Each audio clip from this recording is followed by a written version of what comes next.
back to another video. If your Popmart website is not working on your device, don't worry about it. In this video, I will tell you how to fix this problem. So keep the video till the end and follow my step. First, when you are facing this problem, check your internet connection. If found any issue in your internet, then fix the internet problem and check the website.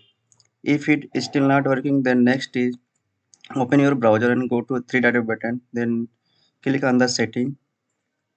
Now click on the privacy and security and then click on the delete browsing data, select advanced and select all time and delete all the data.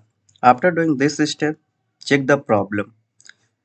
If it persists, then next is go to the extension setting again and click on the extension. Now disable one by one extension and check the problem. So by this way you can fix the problem.